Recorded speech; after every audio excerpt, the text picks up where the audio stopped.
Hello, everybody, and welcome to another episode of the Practical Performance Podcast.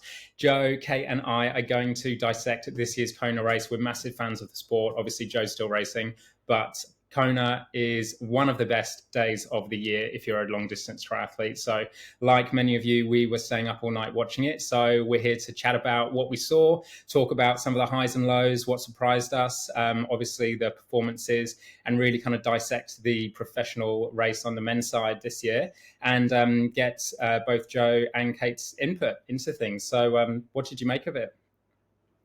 I personally thought it was an absolutely awesome race.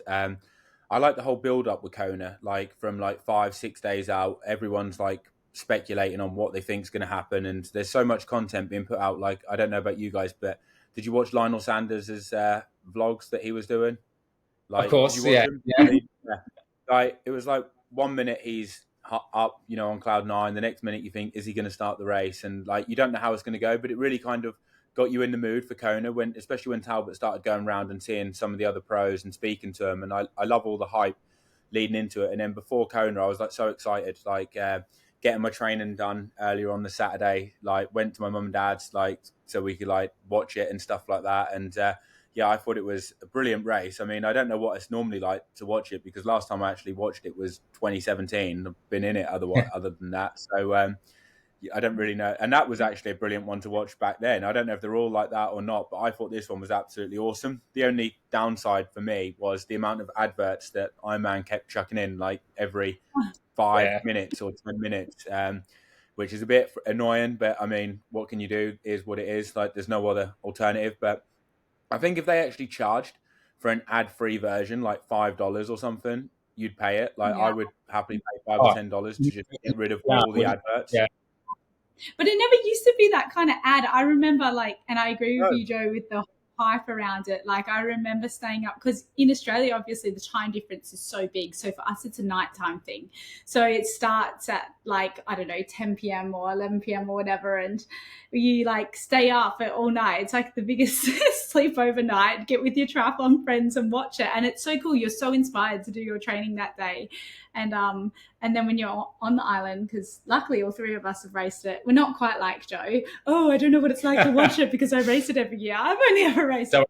Don't feel sorry for us watching it. We love watching it. Us peasants watching. It's pretty cool. I'm with you on the build up though.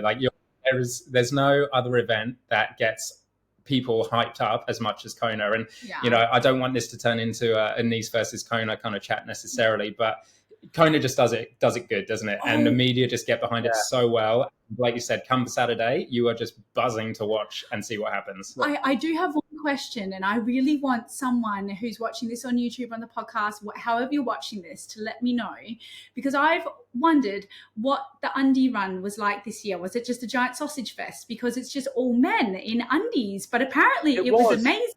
I'm just picturing a weird undie run.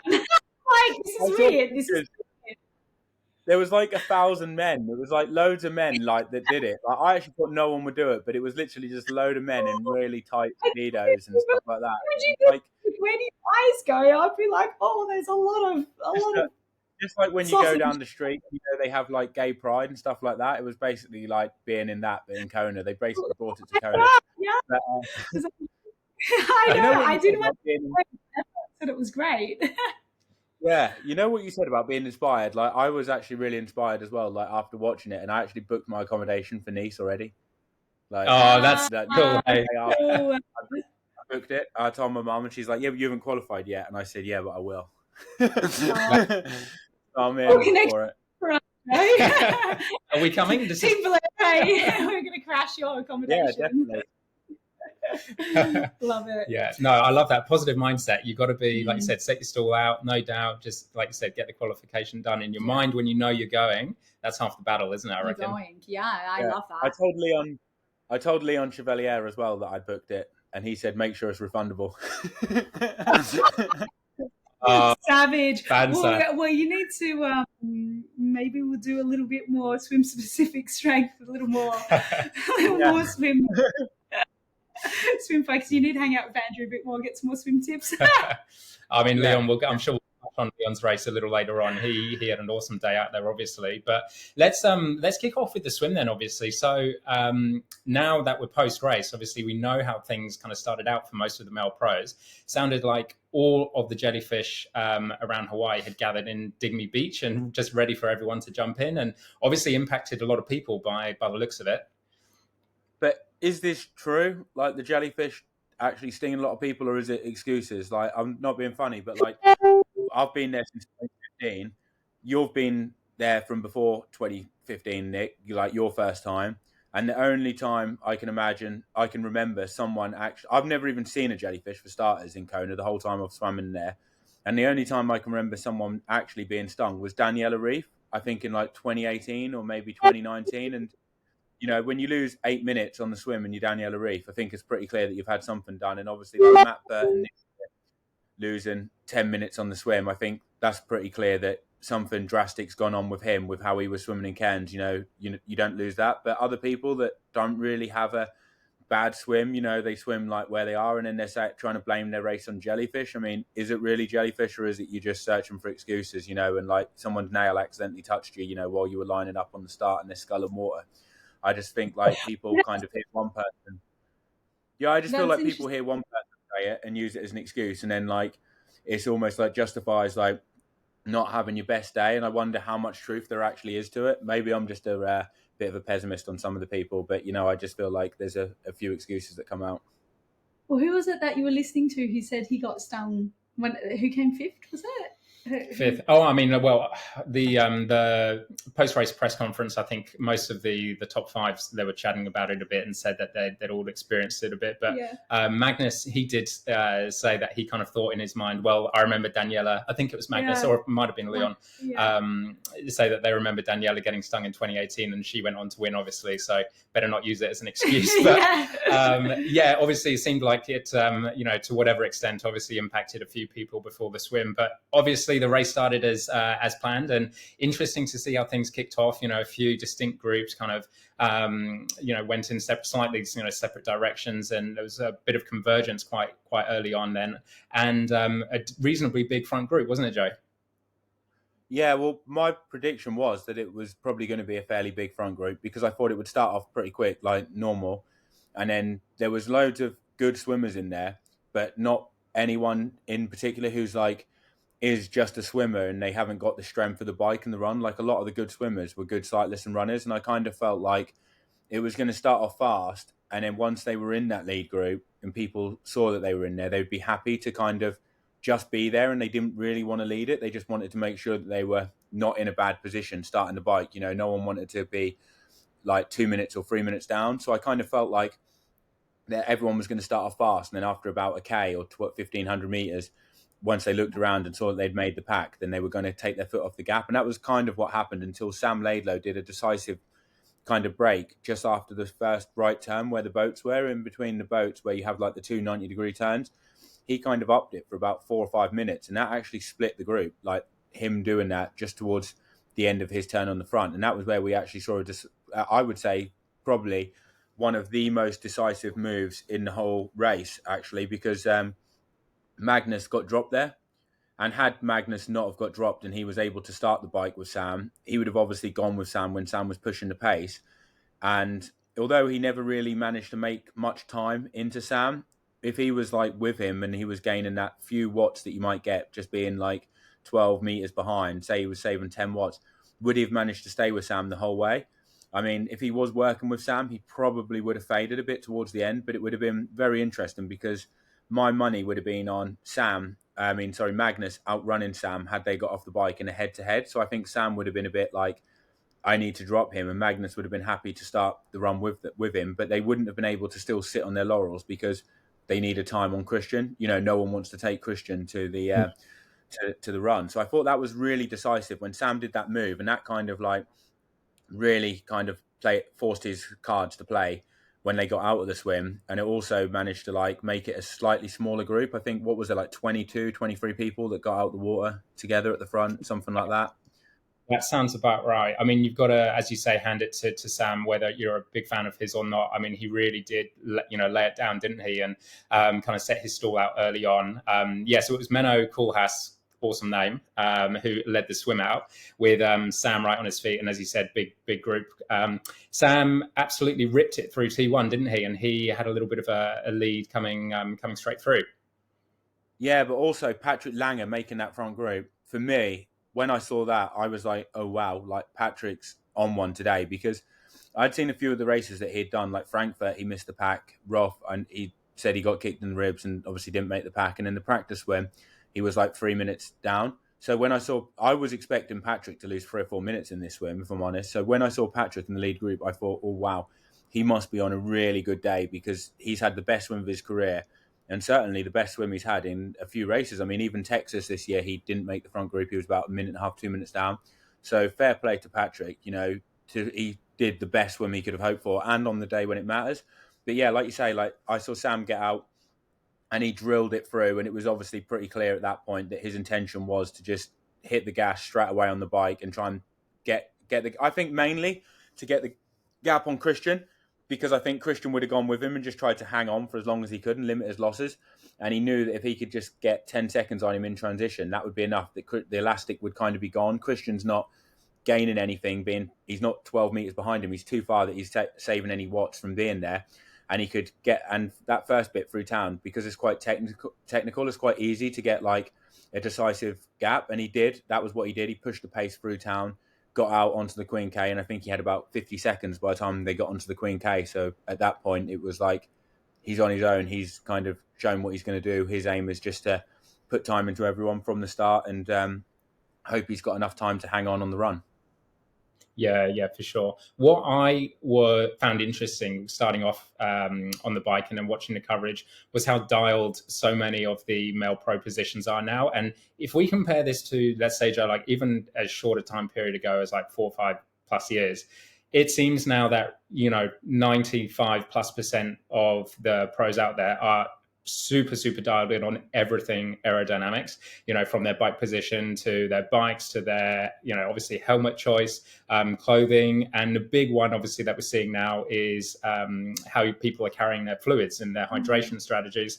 So like that's something that I thought was really evident, and just really cool to see how things are kind of trending in that direction. And you can't afford as a competitive athlete now to not be looking at that very, very closely. So I saw a picture of the top finishing Australian athletes, like in the history of Kona, being obviously like Macca, Crowe, Pete Jacobs, and they all just had their singlets, like their 2-piece singlets with like their midriff showing. And I just think, oh my goodness, that would so rarely happen now, wouldn't it? Yeah, everyone's Never. In their sleeves, and it was just felt so.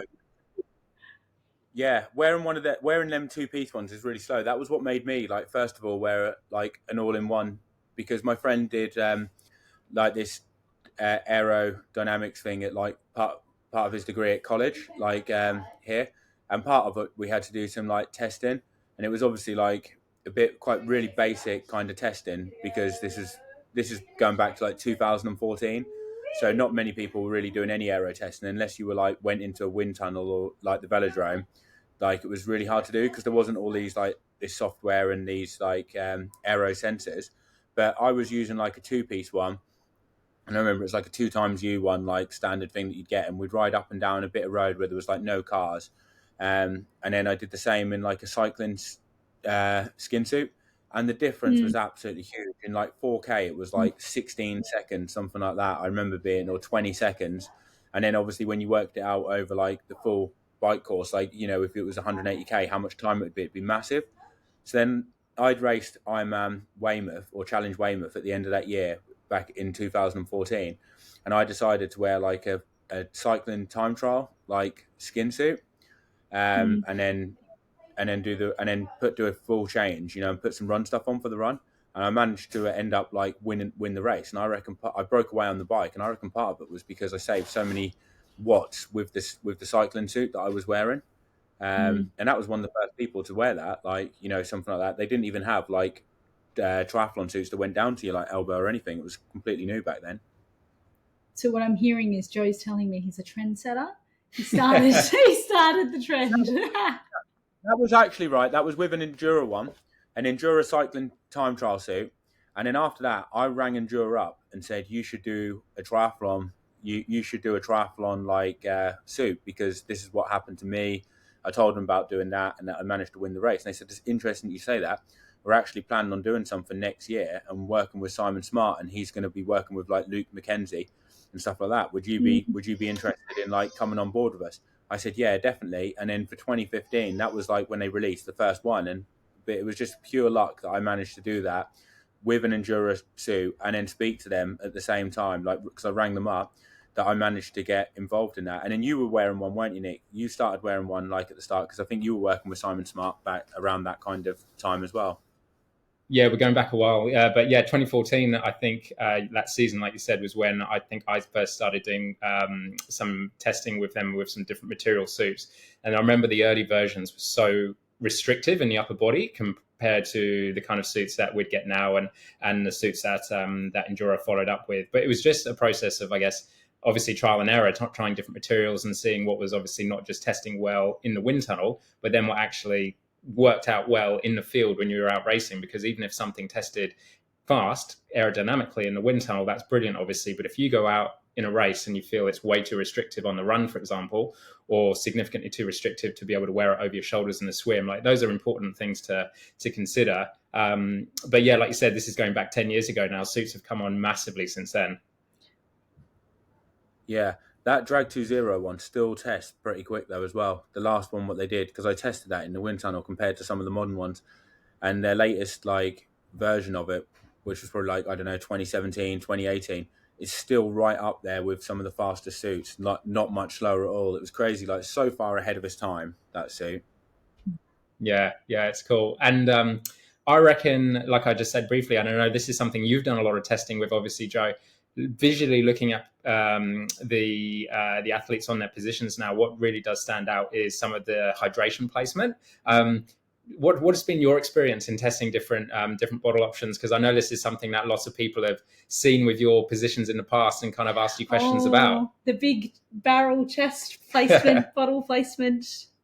Yeah, that was like a camelback that we had in the down the top. That was, which was actually really handy, because you could put like 1.5 liters of fluid in there and you could just keep sipping it away through like a straw as you went. Like that was actually a shame that they banned that. So had it on like back to front. You like put your hands in on the front of. Just take the bladder out, so you have the bladder in there, and then have like basically the straw coming out. But I think the reason it got banned was because Magnus was like using like a lunchbox down there and not actually like a camelback, and then it got to the point where it was just getting silly. Do you know what I mean? Like, I think if people have actually like stuck to just using hydration down there, then it would have probably been allowed. But then when people start actually putting like aero fairings and like they're not actually being used at all, then it gets ridiculous, doesn't it? You know, I think like with the hydration stuff now, what everyone's using with bottles, it can't be far off where they're going to ban some of the stuff what people are doing, because it is getting ridiculous, really, isn't it? Like, you know, the amount of bottles and people using them, they're basically using them as a fairing, aren't they? And then at the same time, it doubles up as a bit of hydration. But I think like there's probably going to be a point where they're going to have to like come in and say something, because it is getting crazy with what people are doing.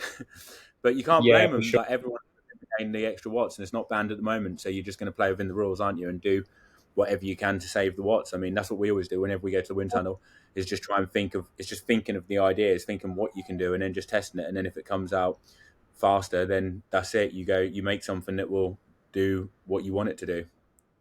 Yeah, absolutely. I mean, like you said, you play by the rules, you see what you're able to get away with and what tests faster. And that's one of the reasons that I think people love triathlon, is that we're always seen as the athletes in the sport that's kind of pioneering new ideas and testing out new things and kind of ahead of the curve, I guess, in that regard, which is cool. Yeah, and I remember when I went to Kona 2018 and I used a 1x, a 60, and that was the first time I think someone's obviously used a 1x before, but like it got a lot of attention because none of the other pros, I don't think, were using a 1x, and people were like, a 60, that's crazy. And then on the Slow Twitch, you know, that forums, people were saying, oh, he's stupid, he's using a 1x, he's not the smartest tool. And it's like, that's just standard now. Like, you know, I was doing it to, you know, save watts, it's more aero, more efficient, you can run the chain like straight a bit. But back then on the forums, I was getting absolutely roasted, saying I didn't have a clue what I'm talking about. now I would say it's the opposite. If you don't have a one by, you're getting roasted for losing stuff on aerodynamics. You're behind. But when I did it, it was kind of like you were like it was like I didn't know what I was doing. But yeah, it's just crazy how things change. And I also saw with Laidlow, he was using the trip strips. Can you remember them, Nick, from when you first started, like back in like 2015, like where people were like taping stuff onto like their near their shin and their calf to kind of deflect the wind before calf socks come around? He was using them this year. I guess that's because to get around the rule that like you can't swim with calf sleeves on. You put a trip strip on, so yeah, so you can use that. But that I mean that's been around for like 10 years, isn't it? Yeah, that was interesting. And again, like I said, just trying to take advantage of, any potential, marginal gains that are out there. I think, am I right in saying Magnus had them as well? I think I could see on the coverage. Yeah, and so Sam obviously took the race up the road, didn't waste any time, did he? He was motoring along, and Magnus was obviously trying to limit the gap as much as possible, and he was doing a fantastic ride in his own right. But that group was massive, wasn't it? It was a solid 20, probably 20 plus guys at one stage, and they were all rolling along. And I found it interesting, obviously, now that we've got Race Ranger in play, like seeing how the yo-yo effect looked on the coverage. As from your opinion, Joe, like having raced obviously in Kona and, at times been, with some other athletes around and at times been with bigger groups, like, do you like the idea of Race Ranger in the pro race? And do you think it's, overall a positive thing to have? Yeah, I think it is good. I just think like with the marshals, they kind of just need to, if the light goes red for like a split second, kind of give people the benefit of the doubt. Like if you hit the hill and there's a concertina effect, like they need to kind of use their common sense. Like I think it would be good if they do that. But if they're kind of like really strict and like as soon as it goes red, they give you a penalty straight away, it just makes it carnage. Because in Lake Placid, people weren't sure how it was going to be, and it was so annoying because I'd be riding along, then all of a sudden someone would overtake me and then slow it down loads because their light accidentally went red and they didn't want to get a penalty, so they just overtake you and then slow it down. And it's just like, look, guys, give me a bit more space. It also comes down to a bit of the riders. Like, give me a bit more space. Don't sit right on 12 meters, because every time you overtake me and then put the brakes on, slow down, it's actually slowing us down in the group. And it was really frustrating riding with people that were doing that. Overall, I think it's a good thing because then the marshals can actually see, it takes the kind of guessing game out of it, like where they think what is 12 meters, all of a sudden it's like it's easy to see because you see this red light flashing. It tells you that they've gone into the draft zone. So I think that is definitely good. But looking at how the race panned out though, and you said like a big group, I think that's that's some of the reasons why people like to push it hard through that first bit at the start, because once you get onto the Queen K, if you're in a group, it's so easy to stay in that group, especially to Harvey before it really kicks off. And I think like, I don't know about what you thought about the temperature, but like it said it was like 24 degrees on the coverage, and then like even towards the end of the bike, it only said 26. And I'm like, is it a lot colder because it's 2 weeks later, or is that just the coverage not being accurate? Because I mean, the race was a lot later, wasn't it? Because it's normally like the second Saturday in October, and this time, what was it, the fourth Saturday? Yeah, it must have been, third weeks later than normal. So that, yeah, I mean, it seems. Yeah, sorry, I was going to say it did seem like it was cooler weather conditions overall this year. I think a few people were saying at the start that there was a good amount of cloud cover as well, and although it started to burn off, it looked like it did hang around for a lot of it. So yeah, relatively fast conditions out there, and obviously we saw that with the bike as well, with the times that people were putting down. By the time the group turned at Harvey, obviously Sam had a decent lead. And then we saw, the group coming through not too far after him. Anyone who watched the coverage would have seen Christian on his way. I think it was just shortly after Kauai High, on his way up to Harvey, having a bit of a struggle. And it looked like, obviously, the nutrition wasn't sitting well with him. And that's probably, I imagine, Joe, obviously, without kind of knowing of 100% certainty, maybe just a result of a factor of the conditions obviously still being tough, even if they were fair on the day. But I imagine he probably just have been trying to get in a really high amount of grams of carbs per hour, and it just wasn't sitting down well with him. What do you think, Kate? Like, as to why he, like, when you were watching it, when he was like throwing up, what was your thinking? Do you think it was the position, like, because he was like really stretched out, like putting more emphasis on his core, because one thing that I've heard with the Norwegians is they don't believe in like strength training. Could there have been any way that could have been a factor, or would it have been purely down to like the nutrition and like overbiking, or like? I don't know. And I don't know about that position. I saw something in the lead up into race week saying the Norwegians were doing that as a joke, hoping that everyone would copy that position and then like set everyone else up for failure. They actually thought pro their position last minute. Yeah, everyone like copies what the Norwegians do, right? So I read that in the race week or whatever, that people, the Christian and the Norwegian team were doing it as like a joke to be like, everyone copy this. This is the new setup. And then on race day, he was going to have a different setup. And obviously not. And so everyone was, oh, it's not a joke. But I did find that kind of amusing. But obviously there are so many factors. I mean, hey, maybe he got a jellyfish sting. Maybe he got sick.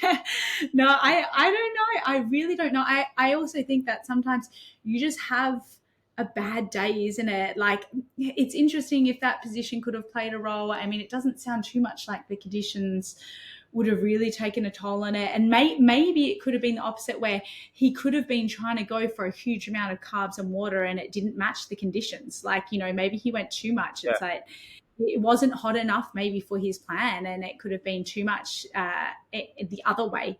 That's probably more likely, to be honest. If it truly was only, I know it says 24-26, and everyone that would have raced on the day would have said, I can tell you now, I didn't feel that cool.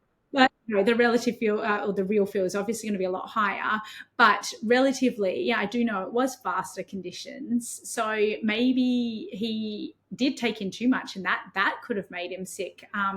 It's interesting. I hadn't actually really thought too much about the position on his gut and digesting things. I should definitely look into that more. He's real stretched out compared to what he would normally be. That's obviously going to put more stress on your core, isn't it? Because you're using your core a lot more to hold yourself. It's like more of the Superman position, and obviously you've got to run a marathon afterwards. But like, I mean, one of the things that I thought, obviously without actually speaking to Christian, just from watching it, was what might have made him be sick was the fact that he went with Magnus and he tried to go with him, and Magnus was obviously pushing really hard that time because he wanted to make sure he dropped the group, and he wanted to drop Christian. Like, that's the one person he didn't want to come. So Magnus was pushing really hard, and we know Magnus was pushing hard because after post-race he said he was riding at above 70.3 watts for the first couple of hours of the bike. So he said himself that he was pushing really hard. So we know Christian's going to be pushing really hard as well to go with him. Did Christian get quite hot and then actually was drinking more than what he thought? And because he was aiming to take in such a high amount of carbs, I think he said in one of Lionel's videos, 180 grams an hour. So if he's managed to put X amount of carbs in a bottle, in these bottles, and he's thinking, I'm going to go through one bottle an hour, that's great. And he's already pushing it on the like high side of the amount of carbs. But then if he's getting hot because he's going with Magnus and he has to drink a lot more or drink it at a faster rate, did he potentially have to drink 250 grams of carbs an hour because it was already mixed? Like, it wasn't like he had water in the bottles. Every bottle, and because he said in his pre-race one, like, these are the bottles I got on the bike, and this has got Morton 320, whatever. There was no bottles of water. So if he did need some water, he didn't have it on himself. So the only way he could have got it was at an aid station. But it would feel fine, wouldn't it, drinking the energy? It's not until further down the line when you're going to notice if you've had too much that it pays. And then obviously going up the hill, he ended up throwing up, losing all the carbs that he's just had, which then, personally to me, I knew that was his race over. Like, if this happened that early in the bike, like, he's going to lose all his carbs. I would find that so mind-blowing. I mean, that sounds very feasible. I would find it mind-blowing if that happened, because I know how meticulous they are. And for that, I mean, that is rookie. I remember going to Kona and like Nick telling me, you need to have a separate water bottle. You can't have all of your energy in your fluids, like, because if you want to just drink water, you can't take in extra calories that you've not accounted for in that. It's like, to me, that seems like one of the most straightforward things, but I wonder if it's almost one of those, it was every little meticulous thing was thought about except for the obvious. Like, I don't know, maybe. And mind-blowing. I don't know any pros that just take water on a bottle, though. That's the thing now. Like, that just have a bottle with water in. Like, every pro is using like carbs, and then they all hear about what everyone else is doing. So and so's taking this much, so and so's taking that, so they're making it more and they're making it stronger and stronger.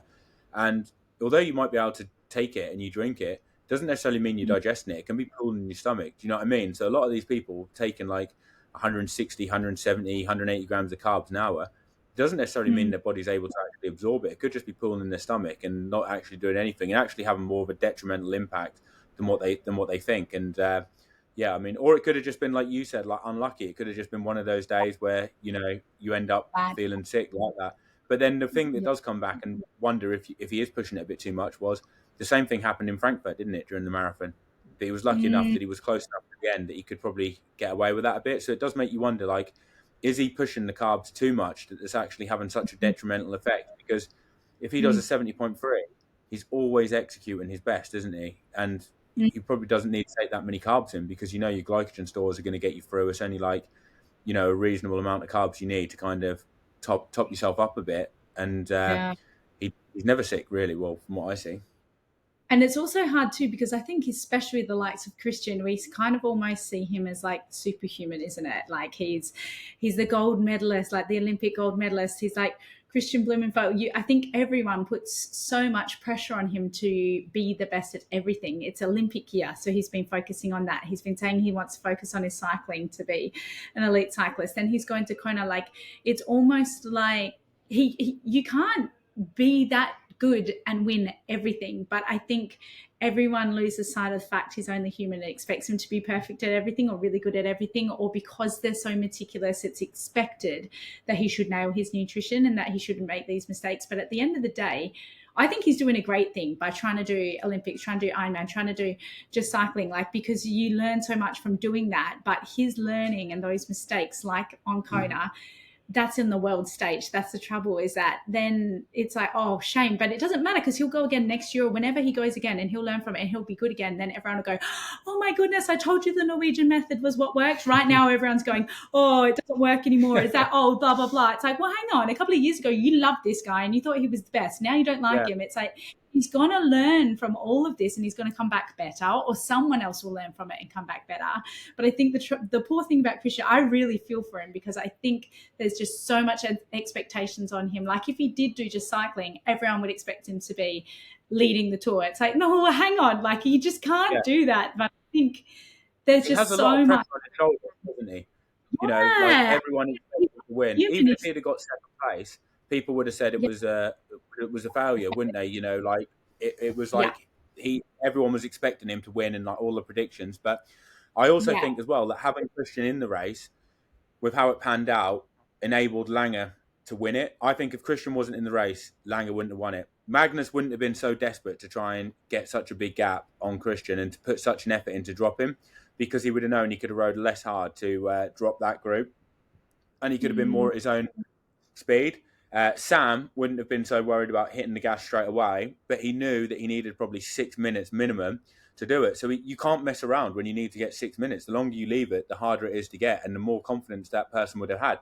So because of Christian being in there, it made those guys take the race to him, and they had to really smash it. And they know that Christian's going to go, and if you give him half a chance, like if he's in with like a chance on the run, he's going to like push himself like to hell and back to win it. And I think that because he was in there, it really influenced everyone's races. And obviously Sam ended up walking on the run.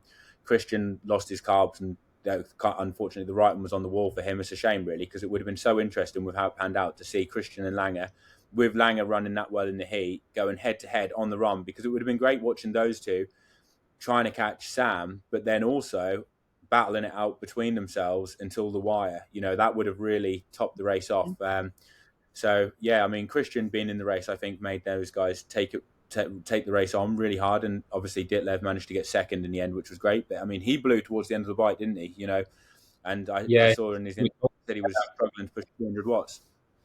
Yeah, I think I saw on the post-race presser that he was, I think he said he was struggling with a bit of a glute issue and was breaking position a fair bit, and just kind of holding what he'd call easy watts, probably still not far off 250 or so, but, probably by his standards.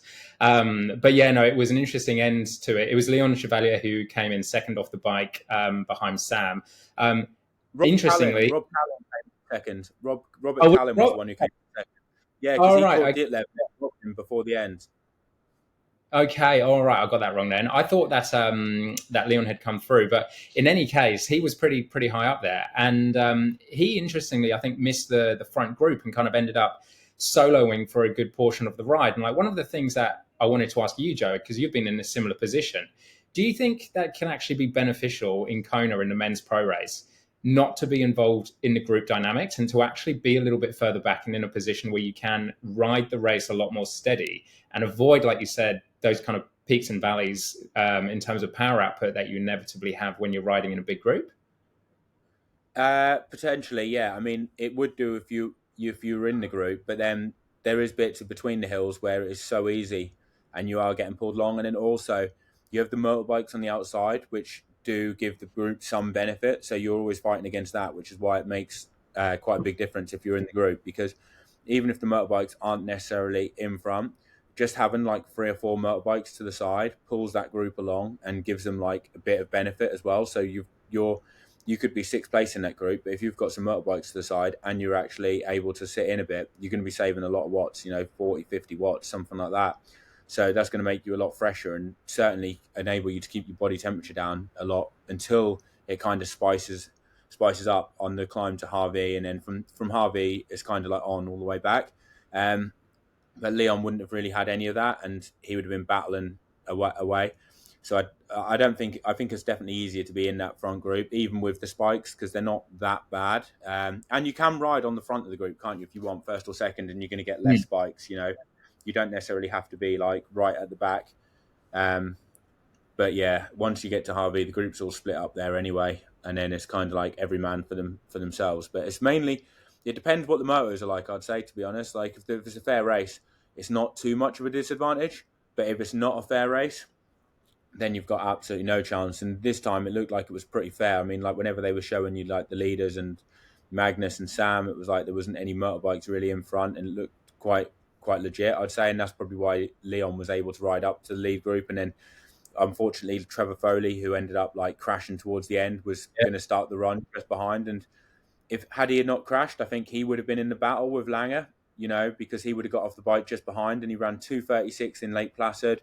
He was obviously feeling good, because there's a clip where Ironman had him on the broadcast for like 45 seconds, and he's talking to the camera and he's not even holding aero, and he ends up riding a 4:01, and he's literally just having a conversation to Matt, like he's fine. And so I think he had a lot more in the tank, and he grew up in Florida. He's like really good in the hot, humid conditions. I think just dropped down from altitude. I think he was going to have a good race, and I reckon that he would have made the podium, and it would have been interesting to see him battling with Langer, because I don't think Patrick would have had it all his own way had Trevor not have crashed, because Trev would have got off the bike not too far behind. We would have been 2.5 minutes behind Patrick, so he probably wouldn't have caught Patrick, but he would have only needed to run a 2:42 to get second place, and I think that's definitely within his wheelhouse. I think he definitely would have been on the cards for a podium spot had he not had that crash, which is quite sad really for him. Like first time there, it would have been an awesome day, and he would have got out the swim 8 minutes down. I mean, I don't think that's happened before. Not for a lot of years, where someone's been able to lose 8 minutes and still make the podium. I mean, when was the last time something like that happened? Because Nigel's never lost 8 minutes. Yeah, there is. You just need to break the course record and nearly go under 4 hours on the bike, and then run a 2:40 marathon. If you finish it off and run like Kipchoge, anything's possible. Like. Sorry, Joe, that was really mean. I know that was really savage, but that's what we're about, right? We're going to give each other a bit who needs enemies when you got Kate on the other line, Joe? Right? Joe's going to regret asking me to join this episode. When you saw everyone coming off the bike into T2, Joe, obviously, like we always kind of look at people running through transition, and you're kind of trying to get an early gauge as to how they're looking. But what was your gut feel telling you in terms of how the race was going to play out, who was going to end up taking the win, and who might have been some of those to lose out on the run and maybe kind of have their days end early? I thought Christian was going to start off pretty strong, but then I thought it was going to catch up to him a bit later than what it did. I thought it maybe catch up to him at the Energy Lab around that kind of time, where you had last hour of the run. I thought that was where he was going to notice the lack of carbs, because he'd been sat on the back of the pack quite a lot, and I thought in his head he might be thinking, right, I'm in here with Patrick, I'm just going to take as much fuel as I can digest on. I'm going to save my legs, and I'm just going to bank on having a good run. So I imagined him to kind of be conserving energy, and like I thought he was going to be a bit deadly, but then it would be just whether or not the final hour caught up with him with the lack of carbohydrates. Patrick, I thought was going to run well, and he would try and catch Sam, and I thought Sam was going to pay for it because I thought he's just ridden like a 3:57 at some point. That effort is going to pay, and I was just wondering how much time he'd need, and I thought it might come down to like the last 4 or 5 miles. When I saw Patrick get off the bike and run out of transition, I thought, wow, he looks really good. Like, Patrick looks fantastic, but what will he look like after going up Polani, after 7 or 8 miles, because anyone can look fantastic at the start of the marathon, can't they? But when you get over an hour in, and I felt like because Sam had quite a big lead, he might try and do the numbers in his head and think, right, if I run a 2:45 marathon, so I only need to hold like 3:55s per K, then I'm going to win this because, Patrick 9 minutes down would have had to run under 2:36. He'd have had to run quicker than what Gustav did. So I wondered if he might do the numbers and not be worried, because when you've got that much of a gap, you don't necessarily need to go out hard to show people that they're not catching you, do you? You can run your own pace and you can think, right, a 2:44, 2:45 marathon, no one's catching me, and if they do, then what more could you have done, So when I saw the gap coming down, I thought, yeah, it's coming down pretty quick, but let's see. But then when he got up Polani, he didn't look great to me. And I thought, he doesn't look like he's moving too quick. Obviously, it's hard to see properly because, when you watch Magnus run, he doesn't look quick. But I think because he's so tall and he's got such a big stride, it's very deceptive. So I wasn't 100% sure, but Patrick looked great. The gap was coming down quick, and then obviously 2 or 3 miles after the top of Polani, that was when Sam started wobbling and walking, and then it looked like it was all over.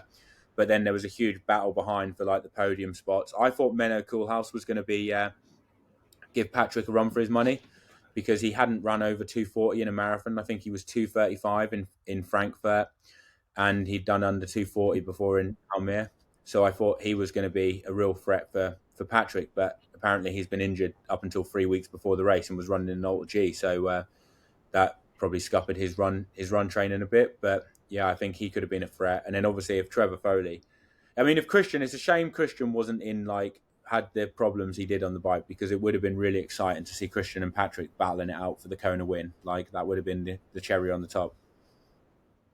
Yeah, no, 100%. I think that's what we all as fans want to see, isn't it? Is a ding dong battle, especially between first and second, for the win, and people fighting out for podium spots. And in the end, it was quite close, I think, in and around the podium, especially.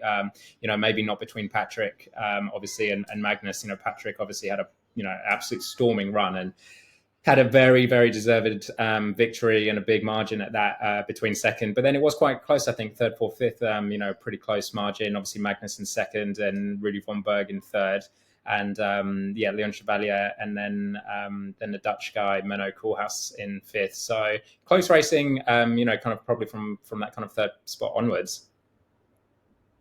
Yeah, I think it was less than 2 minutes between third and fifth, and Menno Koolhaas managed to take Leon to fourth place at about 19 miles, something like that, 20 miles. Then Leon managed to get it back, and I think he just held him off by about 30 seconds in the end. And then with Rudy, he kind of gradually pulled away a little bit. I think he kind of got it up to a minute and then just held. So Leon would have been able to see him, because at the speeds they're running at that point in the race, he's only about 230, 240 meters ahead, which on the Queen K looks like nothing, does it? It's almost like when they get to an aid station, Rudy would have just been coming out of the aid station as Leon would have been coming in. It would have been it was almost so close, but you just can't get there. And the battle between Leon and Menno would have been so close, ridiculous. 15 seconds for a long while between them for 4 or 5 miles. It's probably 60, 70 meters. It's literally you are in the aid stations together at the same point. It would have been amazing to watch that on the road there and been on a bike and biking down and watching it as it unfolded, because it looked like it would look so close. And I reckon as a spectator, you would have probably been able to see in 6th, 7th place, and you would have been able to see third place, or second, even Magnus, and in not much between them, especially in the energy lab. It would have been awesome to watch. Yeah, no, it definitely would have been. We've got to get ourselves over to Kona to watch again. I know. Well, when you qualified, the biggest hope is Joe. Yeah, Joe. when you're qualified next time in 26, yes. We'll be there. Yes, definitely. Any excuse for Hawaiian? Yeah. Well, we can maybe go support some of our female athletes there next year.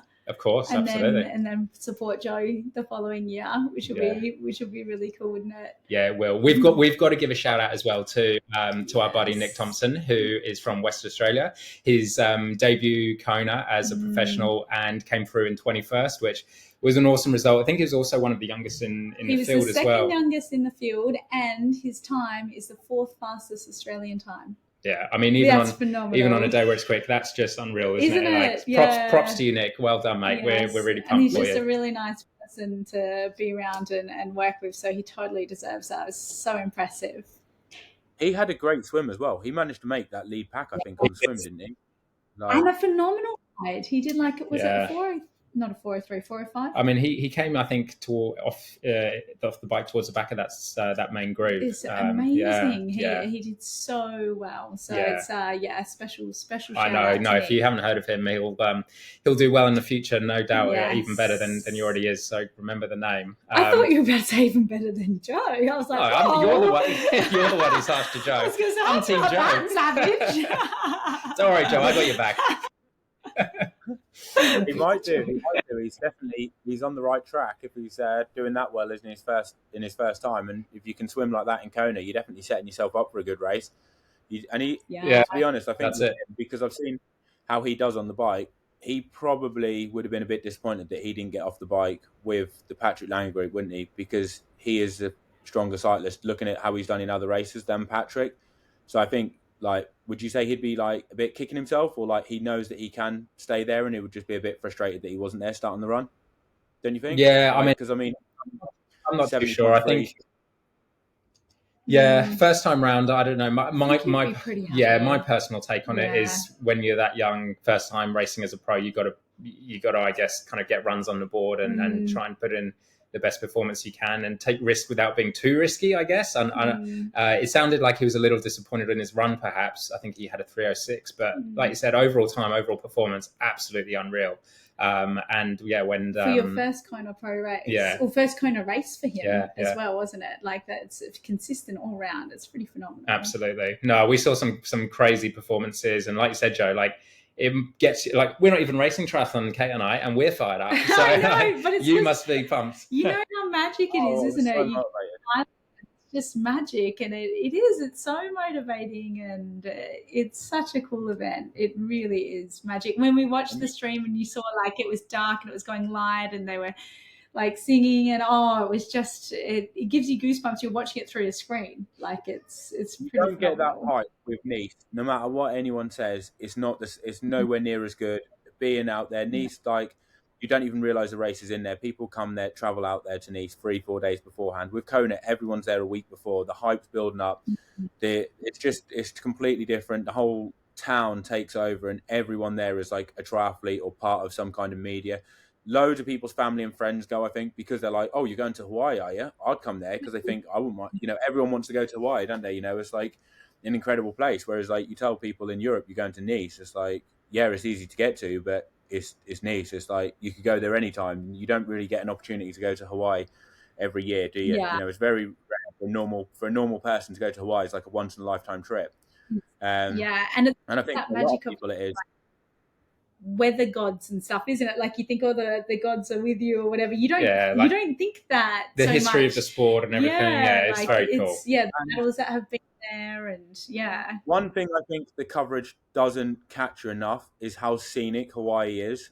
When you're actually there, with Mauna Kea and stuff. I never realized before I went there that the mountain was as big as what it was, and then obviously when you look into it, and it's actually the biggest mountain in the world, isn't it? With how far under the water it goes to how far above. It goes up to 4,500 meters. I mean, when you're at sea level and you're in the town, you look at the mountain, it's incredible. And you don't get that on the coverage. I don't think they show you how big the mountain is, or it doesn't come across as well, and how scenic the island is, because it is crazy, isn't it? You've got the lava fields, but then you can go into the forests where it's green. You can go into the rainforest. You've literally got so many different microclimates. Like you say, that's probably why they go on about the weather gods, because it depends where the wind's come from as to what weather you're going to get as well. And just the heat. The course is boring in a way, but I feel because it's that out and back, and it is that and it makes it more special in my opinion that it's a 1 lap course.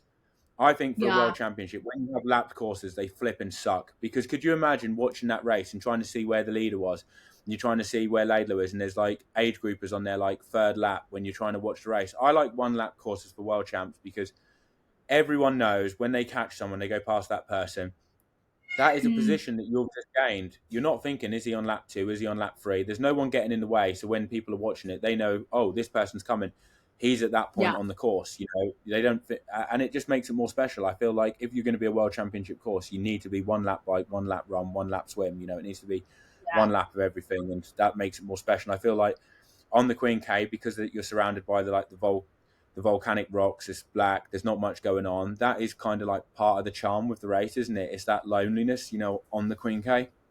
And you know, even like, because obviously when I raced as an age grouper, I remember, and it was back in the day when it was male and female on the same day, I remember riding out on the Queen K just so excited to see who was winning the race on the way back. Like, you know, that was what I was hanging out for on the bike. I was like, oh, here comes a male pros, and I would know all of them, and I'd be like, oh, this person, this person, this person, and then next, you know, here comes the females, and it was so cool. It was the same on the run. And you know, I remember on the run, so the year that I raced it, I stalked a few girls in my age group, and I said to Nick, I've got to look out for this girl. This girl's going to win. And have a guess who it was, Joe? This is 2015. 2015. Oh, yeah. Have a guess. Yeah. Lucy Lucy Charles. Was it? Nick, this girl's next level. She's going to spank us all. And yes, she did. I remember I was only running out on the Queen K, and she was coming back, and she looked so good. And this was when she was an age grouper. She won my age group, and I was just like, wow. And it was from that moment when I saw her running back on the Queen K, I was like, I love her. I was just like, she is so cool. And then she took her pro license the next year, and I followed her journey ever since. And it was so cool. Funny that you say though about like running when you go on the course and you go back and you like C1, because I was exactly like that as well. Nick, I don't know about you, but when you descend through Harvey, I'd always have a look at the women's race and be like, oh, I wonder how, because it's a bit of an easier bit at that point, isn't it? When you're going down the hill, it's not like you can really do that much. You're pedaling a little bit, but you're trying to get aero. But I'd always look for the women's race and be like, oh, I wonder how that's planning out. Like, is Daniela off the front? Like, what's going on? Has she caught the group yet? You know, and I'd always be like looking forward to seeing how the women's race was panning out as well at the same time. You know, I quite liked seeing that, you know. That's when you know you're just a fan of the sport. Like you said, Joe, you just like, you know, we're just so into it, aren't we? You know, it's so cool though hearing Joe say that. This is why they need the men's and women's back together, because the support is so good. Like, you know, you get so excited to watch both of them. And I've watched Hawaii one year too. I went the year my brother and sister raced, and it's like as a spectator, and you get to see the men's race and the women's race, and it's just so cool. It's a real shame. You just love it. I mean, mean, no longer that way. You stand there for like 8 hours just obsessed with the sport. You're standing in the sun getting burnt, or if you're racing, you're still watching it, but you're still intrigued in the other race. It's cool. Yeah. It's so cool. Yeah. I can't wait for New Zealand now, like after watching that race. So excited. Winter training motivation sorted. Yes. If you feel like motivation, just re-listen to this episode. Yeah, there you go. Channel this feeling. No, I mean, thanks so much everyone for joining us and listening to us harp on about Kona this year. I mean, as you can tell, like we just love watching it. You know, Kona is, like we said, the biggest day of the year for long distance triathletes. So it's nice to kind of like relive it just a few days later.